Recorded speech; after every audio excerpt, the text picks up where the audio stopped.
Hello बच्चों, आप सभी लोगों का डे ड्रीमर क्लासेस पे स्वागत है। तो पिछले क्लास में हमने पढ़ा था यूक्लिड डिवीजन लेमा और आज उसी के क्वेश्चंस को हम लोग देखने वाले हैं। देखना, जब हम कल समझाए थे चीज़ों को, बस बेसिक सी एक सिंपल सी डिवीजन थी। आज देखना उसी पे हम लोग क्वेश्चन करने वाले हैं और कितने सिंपल तरीके से हम इन सारी क्वेश्चन को कर लेंगे। तो चलिए वीडियो को शुरू करते हैं और आप लोग को दिखाते हैं कि क्वेश्चन को कैसे सोल्व करना है। ठीक है, तो यहाँ पे कल एक चीज आप लोग को मैं बताना भूल गया था। यहाँ पे जो मैंने लिखा है 0 से बड़ा आर और आर से बड़ा बी, यहाँ पे हमारा जो जीरो होता है ना वो इक्वल टू भी होता है, मतलब कि जीरो के बराबर, क्योंकि जब रिमाइंडर पूरी तरीके से कंप्लीटली डिवाइड हो जाता है तो वहाँ पे रिमाइंडर कितना बचता है, जीरो। तो वो यहाँ पे मैं इक्वल टू लगाना भूल गया था। तो जीरो या मतलब जीरो से बड़ा या जीरो भी हो सकता है रिमाइंडर, क्योंकि हमारा जीरो तो होता ही है जब फुल्ली डिविजिबल हो जाता है। ठीक है, अब चलो क्वेश्चन देख लेते हैं, मतलब कि यूक्लिड डिवीजन लेमा पे किस तरह से हमें क्वेश्चन दिए जाएंगे।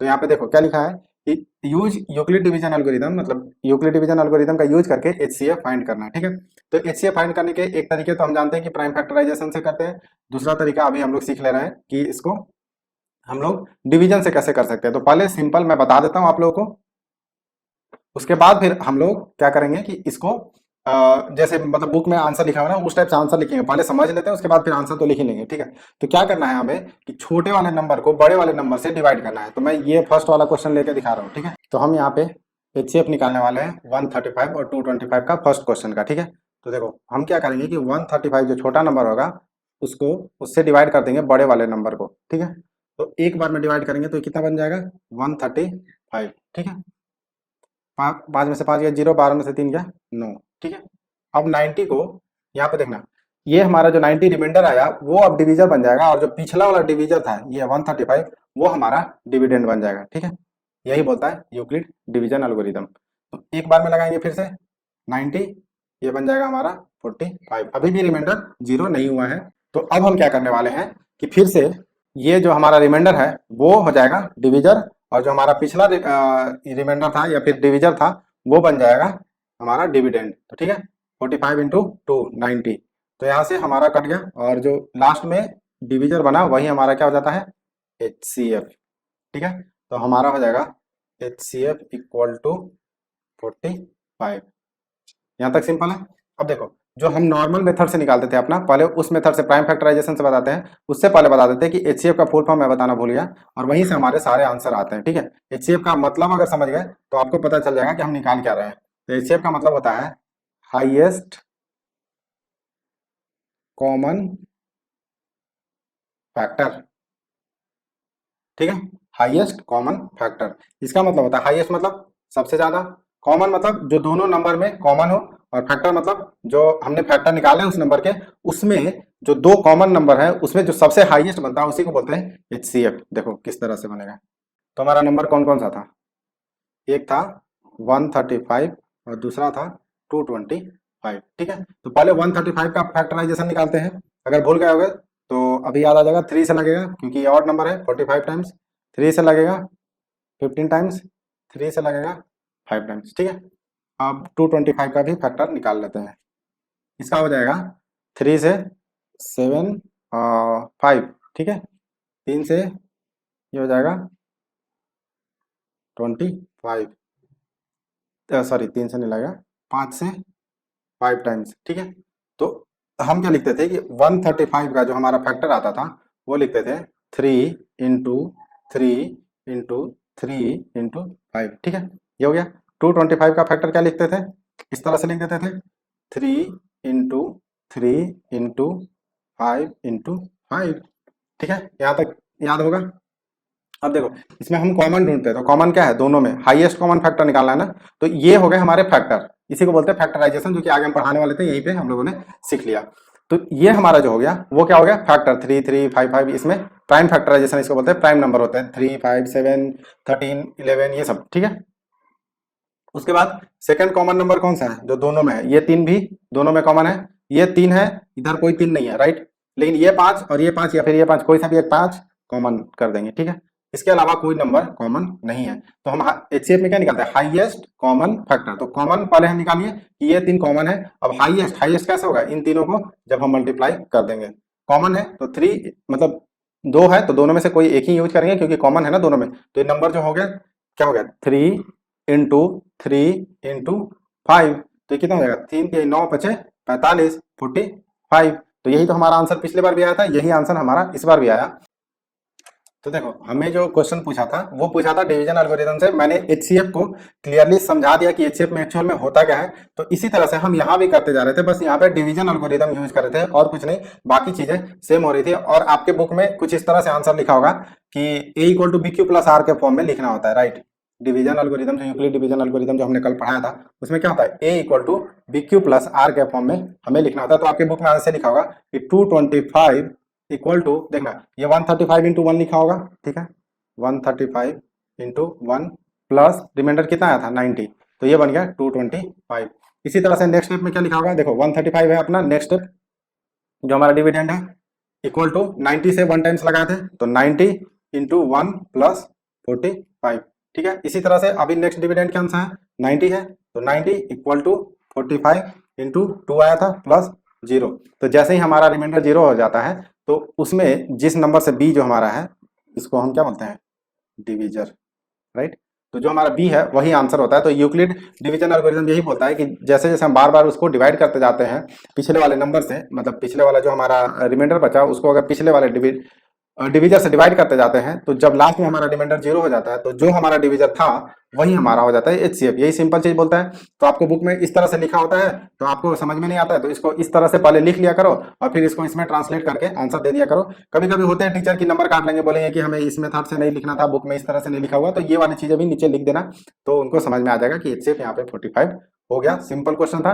बाकी जो बचे हुए 2 क्वेश्चन है वो आप लोगों को खुद करने हैं। मैं थोड़ा ज्यादा टाइम लगा के आप लोगों को समझाता हूं क्योंकि मैं चाहता हूं कि आप लोग हर एक कॉन्सेप्ट को समझो। कॉन्सेप्ट समझ जाओगे तो ये क्वेश्चन कुछ भी नहीं है। अभी अगर आपने एचसीएफ का मतलब समझ गया होगा कि हाईएस्ट कॉमन फैक्टर किस तरह से निकलता है तो फिर आप लोगों के लिए ये क्वेश्चन बहुत ही ईजी हो जाएगी, ठीक है। तो चलो अब देखते हैं दूसरा क्वेश्चन, ठीक है। तो यहाँ पे हमारा दूसरा क्वेश्चन आ चुका है। बोल रहा है कि so that any positive integer is of the form 6q plus 1, 6q plus 3, 6q plus 5 where q is some integer, ठीक है। तो यहाँ पे क्या क्या दिया है वो पहले हमें देखना है। तो यहाँ पे क्या बोल रहा है कि any positive odd integer, colour change कर लेता हूँ, एनी पॉजिटिव ऑड इंटीजर मतलब कि कोई भी एक नंबर है वो इंटीजर भी है और ऑड भी है और पॉजिटिव भी है, 3 इंफॉर्मेशन यहाँ पे है। Where q is some integer, q जो है कोई इंटीजर है, ठीक है। तो हमें क्या पता है, according to Euclid lemma, Euclid lemma के हिसाब से हमें क्या पता है, यूक्लिड लेमा के हिसाब से हमें ये पता है कि a equal to B Q plus R, ठीक है। यहां तक कोई दिक्कत नहीं होगा।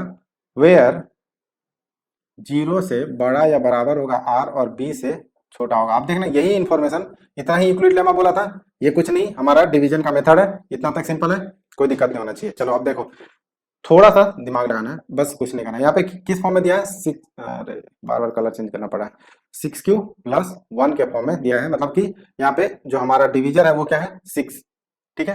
तो हम b को कितना मान लेंगे, let b equal to 6, done. जब b 6 हो जाएगा, q को q ही रहने देना है क्योंकि यहाँ पे इसने बोला है कि where q is some integer, ठीक है, q कोई इंटीजर है। b का वैल्यू हमने किया 6, b को जैसे ही हमने 6 करा, अब देखना क्या होता है यहाँ पे, 0 से बड़ा है बराबर r का वैल्यू अब हमें पता चल गया है। r का वैल्यू क्या होगा, 0 हो सकता है, मतलब बेसिकली इस तरह से हो जाएगा, 0 से बड़ा r से बड़ा b का वैल्यू 6।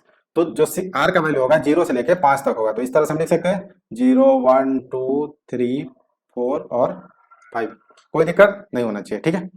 अब इसी को हम ट्रांसलेट कर लेते हैं, क्या कर लेते हैं, ट्रांसलेट कर लेते हैं। किस तरह से ट्रांसलेट करेंगे वो देखो,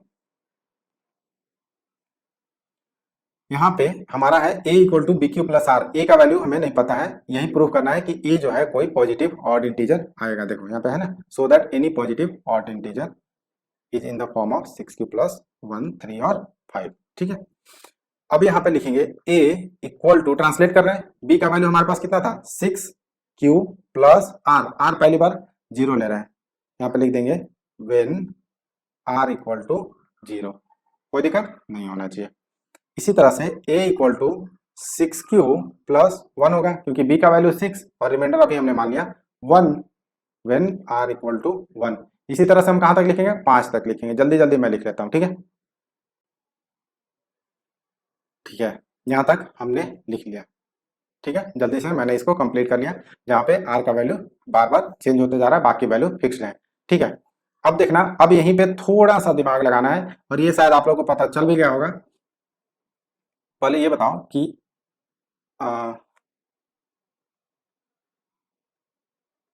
इवन और ऑड क्या होता है, क्योंकि आंसर इसी में छुपा हुआ है। इवन और ऑड में क्या अंतर है? इवन जो 2 का मल्टीपल होता है, 2 इंटू सम नंबर, ठीक है, और ये होता है जो which not divisible by 2, right. जो 2 से डिवाइड नहीं होता है उसको बोलते हैं ऑड, और जो 2 से डिवाइड हो जाता है उसको बोलते हैं इवन। ठीक है, अब ये ध्यान से देखना, ये वाला नंबर यहाँ पे मैं थोड़ा सा ऐसे कर देता हूँ, a इक्वल टू 6 क्यूब।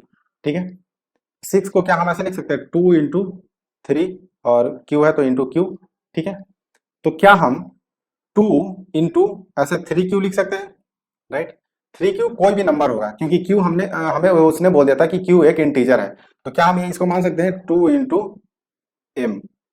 तो 2 इंटू एम, 2 इंटू समथिंग, वो कौन सा नंबर हो गया? इवन। तो ये कौन सा नंबर हो गया? Even, right.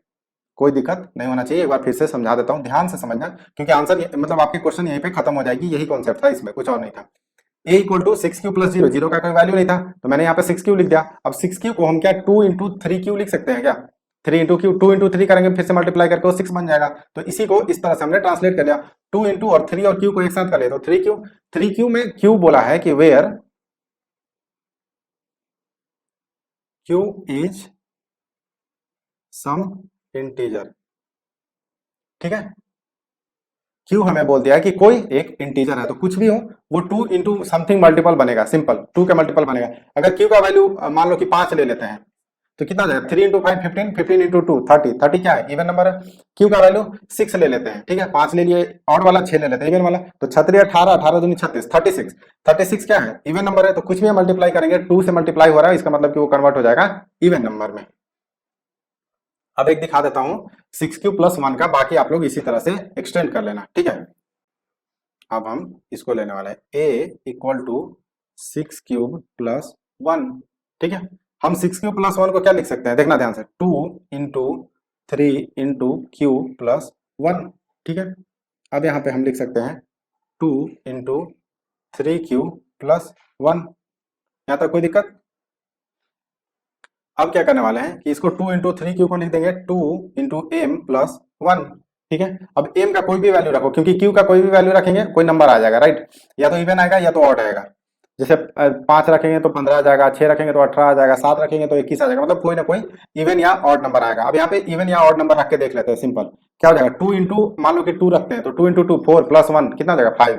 अगर 3 रखते हैं तो कितना हो जाएगा? 2 इंटू 3 प्लस 1 कितना हो जाएगा? 2 इंटू 3 6 प्लस 1 7। मतलब कि हर एक बार ये क्या आ रहा है? ऑड आ रहा है।